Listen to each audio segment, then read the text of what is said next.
আসসালামু আলাইকুম। এটিএন বাংলা সংবাদে সবাইকে স্বাগত জানাচ্ছি। আমি নাইম ফাথু মুবিন। শুরুতে বিআরবি কেবল সংবাদ শিরোনাম। অস্ট্রেলিয়াকে 5 উইকেটে হারিয়ে টি-20 সিরিজে টানা দ্বিতীয় জয় বাংলাদেশের।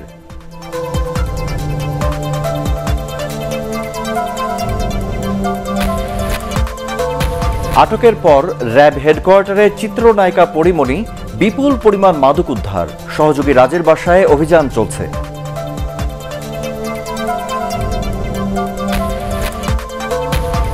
1,20,000 কেন্দ্র তৈরি, শনিবার থেকে গণটিকা, এবছর দেয়া হবে 10 কোটি। বিভ্রান্তিকর বক্তব্য থেকে সরে এলেন মুক্তিযুদ্ধ মন্ত্রী। করোনায় আরও 241 জনের মৃত্যু, শনাক্তের হার কিছুটা কমেছে।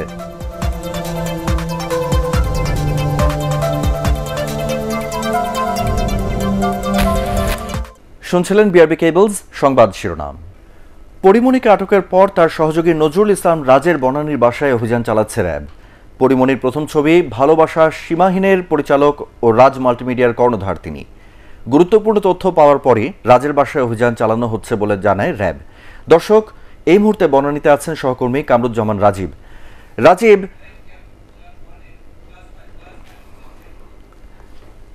রাজীব, অভিযান সম্পর্কে নতুন আর কোনো তথ্য কি আপনার হাতে আছে?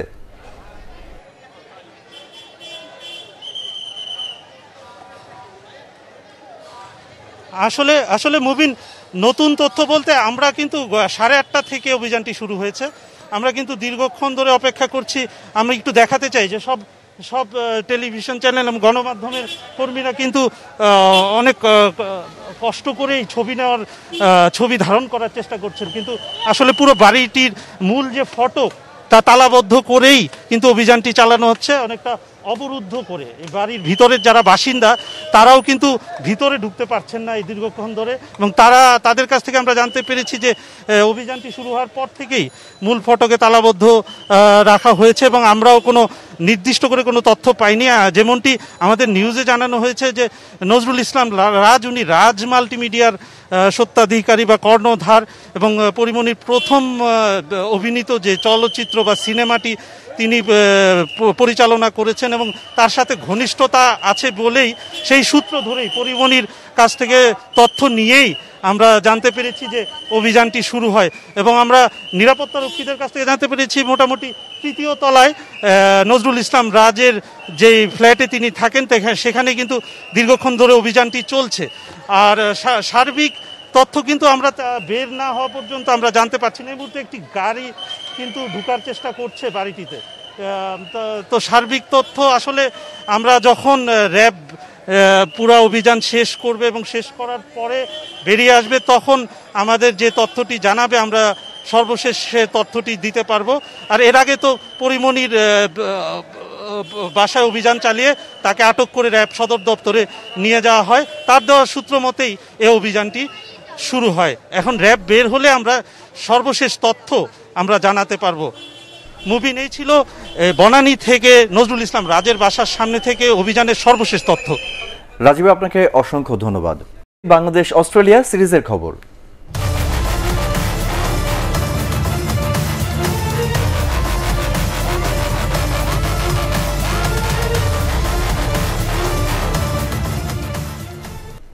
প্রবল প্রতিপক্ষ অস্ট্রেলিয়াকে 5 উইকেটে হারিয়ে টি-20 সিরিজে টানা দ্বিতীয় জয় পেয়েছে বাংলাদেশ।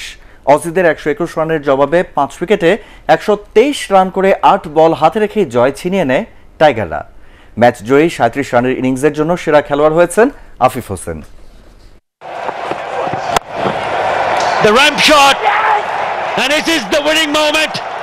আফিফ সোহানের অবিচ্ছিন্ন জুটিতে 8 বল হাতে রেখেই রোমাঞ্চকর এক জয় পেল বাংলাদেশ। টানা দ্বিতীয় জয়ে 5 ম্যাচের সিরিজে 2-0-তে এগিয়ে গেল টাইগাররা। টানা দ্বিতীয় জয়ের লক্ষ্যে অস্ট্রেলিয়ার গড়া সর্বনিম্ন 122 রানের টার্গেটে নেমে মাত্র 21 রানে 2 ওপেনার সৌম্য সরকার ও মোহাম্মদ নাইমের উইকেট হারায় বাংলাদেশ। রিভিউ নিয়ে বেঁচে যাওয়া সাকিব আল হাসান 26 রানের বেশি সংগ্রহ করতে পারেননি। এরপর অস্ট্রেলিয়ান বোলাররা ঝড় বইয়ে দেন বাংলাদেশের ওপর দিয়ে। তাতে মাহমুদুল্লাহ আর মিরাজের উইকেট হারিয়ে বিপদে পড়ে টাইগাররা। আফিফ হোসেনের সঙ্গে সোহানের জুটিটা জমে যায়, তাতে এই জুটি অবিচ্ছিন্ন করতে না পারার মাসুল গুনতে হয় ম্যাথু ওয়েডের দলকে। কখনো ড্রাইভে, কখনো আবার ফ্লিকে দলকে জয়ের পথেই রাখেন তারা। শেষ পর্যন্ত তাদের লড়াকু মানসিকতায় জয় নিশ্চিত করে বাংলাদেশ। দ্বিতীয় ম্যাচেও টস জিতে ব্যাটিংয়ে নেমে বাংলাদেশি বোলিং আক্রমণে রীতিমতো সংগ্রাম করতে হয় অস্ট্রেলিয়াকে। তাতে দলের ৩১ রানেই সাজ করে দুই ওপেনার অ্যালেক্স ক্যারি এবং জস ফিলিপ। এর আগে দ্বিতীয় ম্যাচেও টসে জিতে ব্যাটিংয়ে নেমে বাংলাদেশি বোলিং আক্রমণে রীতিমতো সংগ্রাম করতে হয় অস্ট্রেলিয়াকে। তাতে দলের ৩১ রানেই সাজ করে দুই ওপেনার অ্যালেক্স ক্যারি এবং জস ফিলিপ। ৪২ বলে দলের পক্ষে সর্বোচ্চ ৪৫ রান করা মিচেল মার্শ প্রতিরোধ গড়ে তুললেও রান তোলার গতি কমে যায়। ১৮তম ওভারে মুস্তাফিজ পরপর ২ বলে ম্যাথু ওয়েড ও অ্যাস্টন এগারের উইকেট শিকার করলে শেষ পর্যন্ত ৭ উইকেটে ১২১ রানে থামে তারা। এই রান তাড়া করে দ্বিতীয় টি-20তেও লড়াকু এক জয় পায় বাংলাদেশ।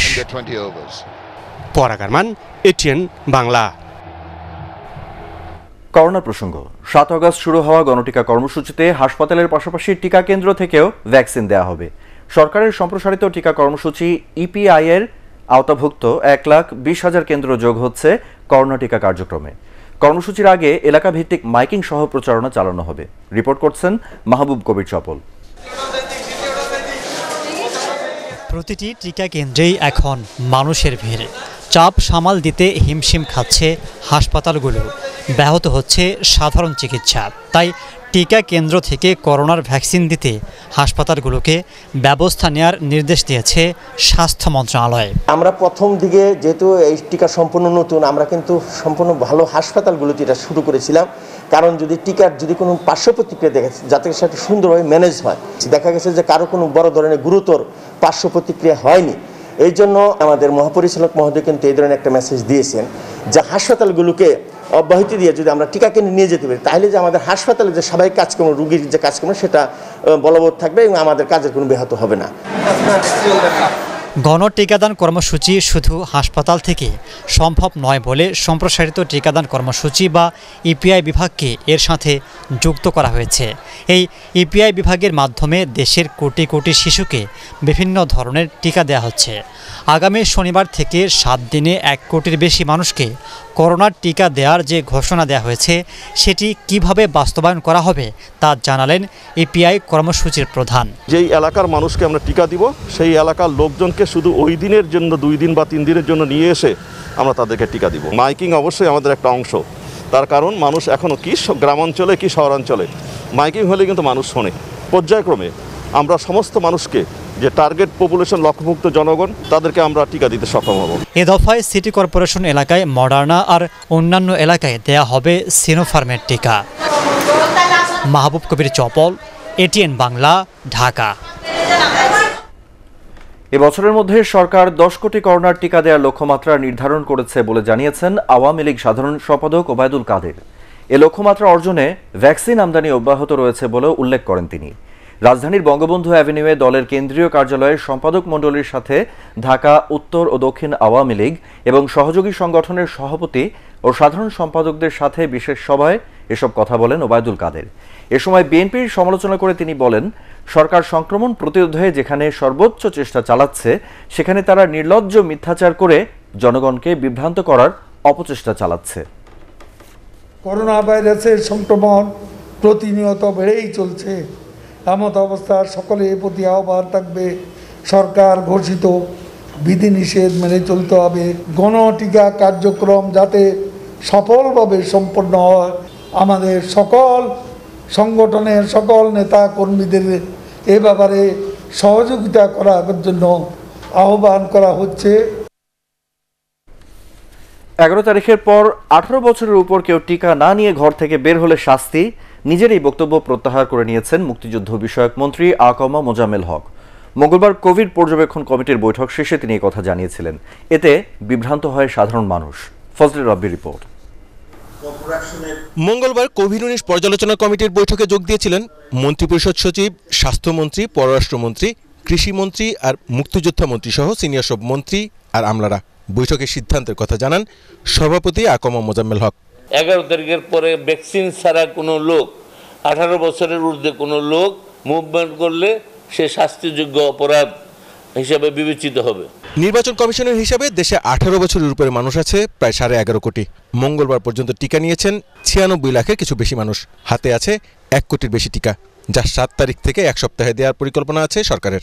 এটি বাস্তবায়ন হলে 11 তারিখের পর 18 বছরের উপর প্রায় 10 কোটি মানুষ ঘর থেকে বের হতে পারবেন না। তবে সরকারের কেউ মন্ত্রীদের বক্তব্যের দায় নিতে রাজি হননি। এটি কারো ব্যক্তিগত অভিমত হতে পারে, কিন্তু এই ধরনের সরকারি কোনো সিদ্ধান্ত হয়নি। মুক্তিযুদ্ধ বিষয়ক মন্ত্রী উনার অফিস করে, কারণ উনি পুরোটা ফলো করেছেন।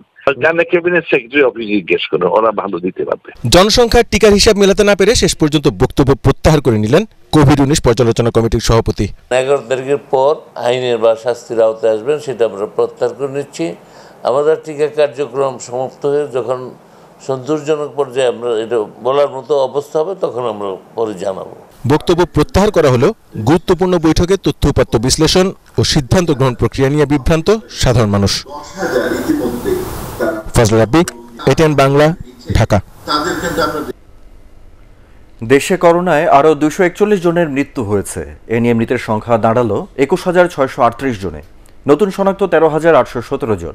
শনাক্তের হার কিছুটা কম, প্রায় 28%। স্বাস্থ্য অধিদপ্তরের সংবাদ বিজ্ঞপ্তিতে এসব তথ্য জানানো হয়। আপেল মাহমুদের রিপোর্ট।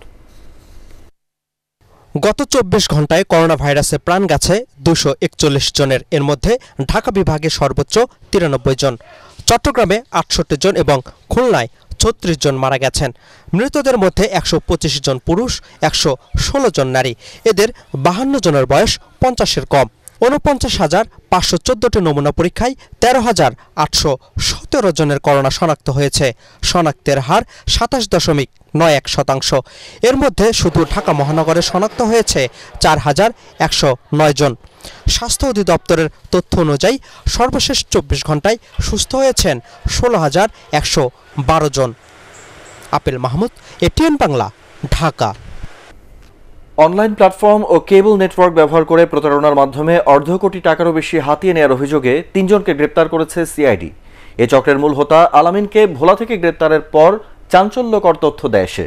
তার দেয়া তথ্যের ভিত্তিতে রাজধানীর ড্যামরা এলাকা থেকে তার 2 সহযোগীকে গ্রেপ্তার করা হয়।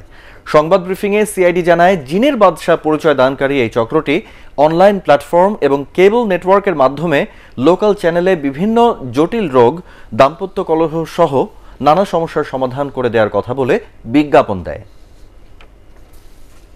তার যে আমরা জব্দ করেছি তার কাছ থেকে যে সমস্ত আলামত, তার মধ্যে তার ক্যাশ অ্যাকাউন্টের মধ্যেও পর্যাপ্ত পরিমাণে এক অ্যাকাউন্টে আমরা 12 লক্ষ টাকা পেলাম। এদেরকে রিমান্ডে নিয়ে আসার পর আরও চাঞ্চল্যকর তথ্য বেরিয়ে আসবে। এখানে আমরা মাত্র কয়েকজন ভিকটিমের থেকে আমরা যে তথ্য পেয়েছি সেটাই অর্ধ কোটি টাকা। এখানে দেখা যাবে যে এটা আরো কোটি কোটি টাকাতে পর্যবেসিত হবে।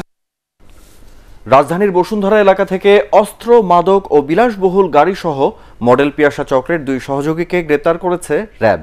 সংবাদ সম্মেলনে বলা হয়, গ্রেপ্তারকৃত মিশু হাসান ও জিসান সংঘবদ্ধ চক্রের অংশ।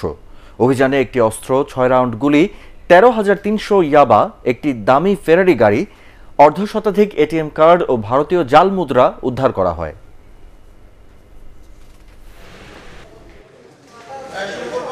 প্রাথমিক জিজ্ঞাসাবাদে আমরা জানতে পারি গ্রেফতারকৃতরা একটি সংঘবদ্ধ চক্রের সদস্য।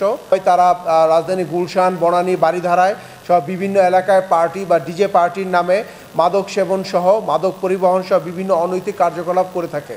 উক্ত পার্টিতে তারা বিভিন্নভাবে যারা পার্টিতে অংশগ্রহণ করে থাকে তাদের কাছ থেকে বিপুল পরিমাণ টাকা হাতিয়ে নেয়। এবারে আল আরাফা ইসলামী ব্যাংক অর্থ সংবাদ।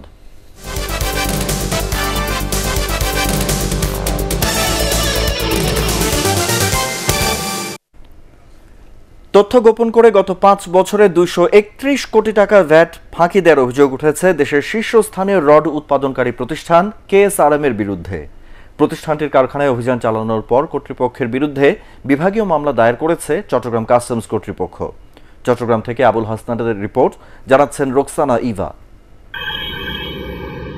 ভ্যাট ফাঁকির অভিযোগে দেশের শীর্ষস্থানীয় রড উৎপাদনকারী প্রতিষ্ঠান কেএসআরএম এর চট্টগ্রামের সীতাকুণ্ডে অবস্থিত স্টিল প্ল্যান্টে সম্প্রতি অভিযান চালায় কাস্টমস এক্সাইজ ও ভ্যাট কমিশনারেট। এ সময় বেশ কিছু নথিপত্র ও কম্পিউটার জব্দের পর প্রতিষ্ঠানটির বিরুদ্ধে ভ্যাট ফাঁকির চাঞ্চল্যকর তথ্য বেরিয়ে আসে। কাঁচামাল ক্রয় সহ বিভিন্ন কেনাকাটার বিপরীতে ভ্যাট কর্তনে বাধ্যবাধকতা থাকলেও তা মানেনি কেএসআরএম। উৎপাদিত পণ্যের তথ্য গোপন করে 2017 থেকে 2021 সালের মে পর্যন্ত সব মিলিয়ে কোম্পানিটির 231 কোটি টাকার ভ্যাট ফাঁকি ধরা পড়ে। উৎপাদিত পণ্য বিক্রয় ভ্যাট ও কাঁচামাল ক্রয় উৎসের ভ্যাটে এসব টাকা ফাঁকি দেয় প্রতিষ্ঠানটি। আমরা চাইবো যে ব্যবসায়ীদের সাথে সুসম্পর্ক। আপনি যত প্রভাবশালী ব্যবসায়ী হন, আপনি যদি সরকারি কোষাগারে সরকারের রাজস্ব যথাযথভাবে জমা না দেন, তাহলে আপনাকে অবশ্যই প্রশ্নের সম্মুখীন হতে হবে এবং আইনানুগ যে ব্যবস্থা সেটা আপনার বিরুদ্ধে গ্রহণ করা হবে। ভ্যাট ফাঁকি দেয় কেএসআরএম এর বিরুদ্ধে বিভাগীয় মামলা হয়েছে বলে জানান কাস্টমস কর্তৃপক্ষ। আইন অনুযায়ী অভিযান পরিচালনা করি, কাগজপত্র নিয়ে আসি, হিসাব কিতাব করে যদি দেখা যায় যে তিনি আসলেই সরকারের ভ্যাট ফাঁকি দিচ্ছেন, আমরা রিকোয়েস্ট করি আপনার টাকাটা জমা দিয়ে দেন। এরপরে যদি ব্যবসায়ীরা কমপ্লেন্ট না হয়, সেক্ষেত্রে আমরা মামলা করি, জরিমানা আরোপ করি, যার কারণে ভ্যাট ফাঁকি যদি ধরা পড়ে তাহলে তাকে যথেষ্ট ক্ষতির সম্মুখীন হতে হয়। দেশে প্রতি বছর এমএস রডের চাহিদা প্রায় 60 লাখ মেট্রিক টন। ছোট বড় মিলিয়ে 235টি কারখানা বছরে 60 থেকে 70 lakh metric ton MS rod উৎপাদন করে। এর মধ্যে প্রায় 6 থেকে 8 লাখ মেট্রিক টন রড উৎপাদন করে থাকে KSRM. Bureau report, ATN Bangla. পর্যাপ্ত ত্রাণ না পেয়ে বিক্ষোভ ও ভাঙচুর করেছে সড়ক পরিবহন শ্রমিকরা। রাজধানীর ফুলবাড়িয়া বাস টার্মিনালে এ ঘটনা ঘটায় তারা। সকাল থেকে অপেক্ষায় থাকা শ্রমিকরা অভিযোগ করে তাদের 10 কেজি চাল দেওয়ার কথা ছিল, কিন্তু বিতরণকালে তাদের হাতে 5 কেজি করে চাল দেয়া হয়। তাতে ক্রুদ্ধ হয়ে শ্রমিকরা বিক্ষোভ শুরু করেন। ক্রুদ্ধ শ্রমিকরা সেখানে থাকা চেয়ার টেবিলও ভাঙচুর করেন। পরে পরিস্থিতি কিছুটা শান্ত হলে ঢাকা দক্ষিণ সিটি কর্পোরেশনের মেয়র ব্যারিস্টার শেখ ফজলে নূর তাপস ও সড়ক পরিবহন শ্রমিক ফেডারেশনের সভাপতি শাহজাহান খান এমপি শ্রমিকদের মধ্যে চাল বিতরণ করেন। জাতীয় শোক দিবস উপলক্ষে রাজধানীর বেগুনবাড়িতে করোনায় কর্মহীন দরিদ্র মানুষদের ত্রাণ সহায়তা দিয়েছে ঢাকা মহানগর উত্তর যুবলীগ। করোনা যতদিন থাকবে ততদিন নিম্ন আয়ের মানুষের পাশে থাকার প্রত্যয় ব্যক্ত করেন সংগঠনের নেতারা। অনুষ্ঠানে উত্তর যুবলীগের ভারপ্রাপ্ত সভাপতি জাকির হোসেন বাবুল, সাধারণ সম্পাদক ইসমাইল হোসেন, দপ্তর সম্পাদক কামরুজ্জামান কামরুল, 24 নম্বর ওয়ার্ড যুবলীগ নেতা সাইফুল ইসলাম বাবু অন্যান্যদের মধ্যে উপস্থিত ছিলেন।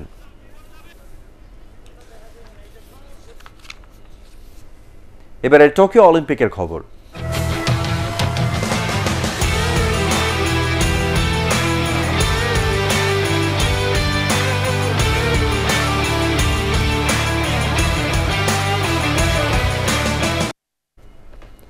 টোকিও অলিম্পিকের দ্বাদশ দিনেও পদক জয়ের শীর্ষস্থান ধরে রেখেছে চীন। 32টি স্বর্ণসহ 70টি পদক জিতে শীর্ষস্থান ধরে রেখেছে তারা। চীনের পরেই আছে যুক্তরাষ্ট্র ও স্বাগতিক জাপান। এদিকে বিশ্ব রেকর্ড গড়ে মেয়েদের 400 মিটার হার্ডলসে স্বর্ণ জিতেছেন যুক্তরাষ্ট্রের সিডনি ম্যাকলাফলিন। দৌড় শেষ করতে তিনি সময় নেন 51.46 সেকেন্ড। এর আগের রেকর্ডটিও তিনি গড়েন 51.90 সেকেন্ড সময়ে। এই ইভেন্টে রূপা জয় করেন যুক্তরাষ্ট্রেরই আরেক অ্যাথলেট দালিলা মোহাম্মদ, আর ব্রোঞ্জের দেখা পান নেদারল্যান্ডসের ফেমকেই বোল। এবারে পার্টেক্স খেলার খবর।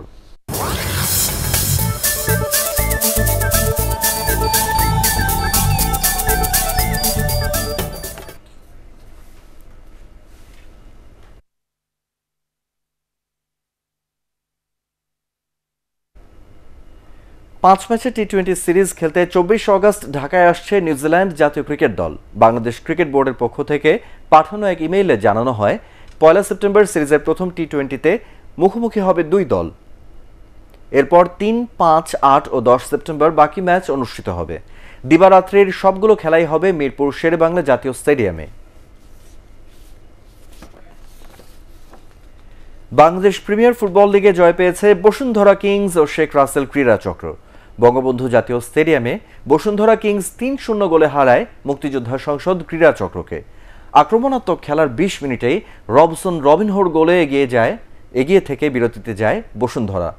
বিরতি থেকে ফিরে খেলার 55 মিনিটে রাউল অস্কার বেজেইরা ব্যবধান দ্বিগুণ করেন। আর ৭৮ মিনিটে বসুন্ধরার পক্ষে তৃতীয় গোলটি করেন হার্নান্দেজ।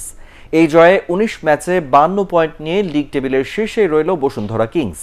অন্য ম্যাচে কমলাপুরের শেখ রাসেল ক্রীড়া চক্র ৩-০ গোলে পরাজিত করেছে আরামবাগ ক্রীড়া সংঘকে। ক্রীড়াঙ্গনের বিভিন্ন ক্ষেত্রে অবদানের স্বীকৃতিস্বরূপ ৭ ক্যাটাগরিতে ১২ জনকে জাতীয় ক্রীড়া পরিষদ পুরস্কার দেবে যুব ও ক্রীড়া মন্ত্রণালয়। প্রথমবারের মতো প্রবর্তিত এই আয়োজনের নামকরণ করা হয়েছে বঙ্গবন্ধুর জ্যেষ্ঠ পুত্র শেখ কামালের নামে। দুপুরে জাতীয় ক্রীড়া পরিষদে অনলাইন সংবাদ সম্মেলনে ক্রীড়া প্রতিমন্ত্রী জাহিদ আহসান রাসেল বলেন, প্রত্যেককে ১ লাখ টাকা, ক্রেস্ট ও সম্মাননা সনদ দেয়া হবে। আগামীতে প্রতি বছরই এই পুরস্কারের ব্যবস্থা করা হবে বলেও জানান তিনি। প্রতিমন্ত্রী জানান, আগামীকাল বৃহস্পতিবার জাতীয় ক্রীড়া পরিষদে আয়োজিত অনুষ্ঠানে প্রধানমন্ত্রী ভার্চুয়াল প্ল্যাটফর্মে বিজয়ীদের পুরস্কৃত করবেন। শেষ করার আগে বিআরবি কেবলস সংবাদ শিরোনামগুলো এক নজরে আরেকবার।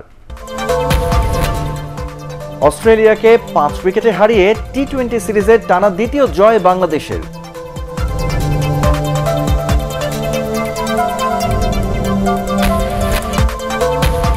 আটকের পর র্যাব হেডকোয়ার্টারে চিত্রনায়িকা পরিমণি, বিপুল পরিমাণ মাদক উদ্ধার, সহযোগী রাজের বাসায় অভিযান চলছে।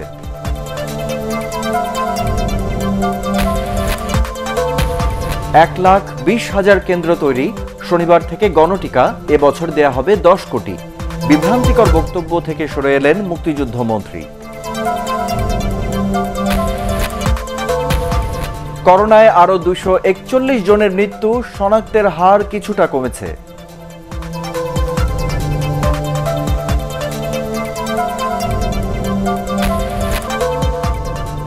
পরবর্তী সংবাদ দেখার আমন্ত্রণ জানিয়ে এখনকার মতো শেষ করছি। করোনা ভাইরাস থেকে নিজেকে সুরক্ষিত রাখতে মাস্ক পরুন, বারবার হাত পরিষ্কার করুন।